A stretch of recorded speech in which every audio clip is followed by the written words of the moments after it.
প্রধানমন্ত্রী শেখ হাসিনার জন্য উপহার হিসেবে ৫০০ কেজি আনারস পাঠিয়েছেন ভারতের ত্রিপুরা রাজ্যের মুখ্যমন্ত্রী মানিক সাহা। রোববার দুপুরে ব্রাহ্মণবাড়িয়ার আখাউড়া স্থলবন্দর দিয়ে আনারসগুলো হস্তান্তর করা হয়।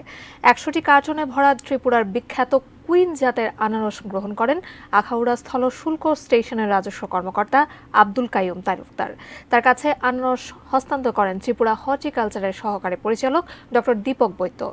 আনারস হস্তান্তর শেষে ডক্টর দীপক বৈদ্য সাংবাদিকদের জানান, এই শুভেচ্ছা উপহারের মাধ্যমে ভারত ও বাংলাদেশের সম্পর্ক আরও সুদৃঢ় হবে।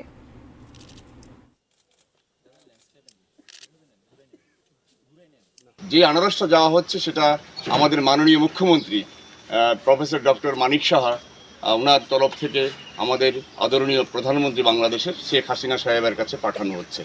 এটা আমাদের মুখ্যমন্ত্রীর একটা উদ্যোগ এবং সক্রিয় উদ্যোগ, এবং সেটাকে আমরা সম্মান করি, এবং এই উৎসবে, এই আনারস আদান প্রদানের উৎসবে আমরা সবাই সামিল হতে পেরে আমরা গর্বিত বোধ করছি।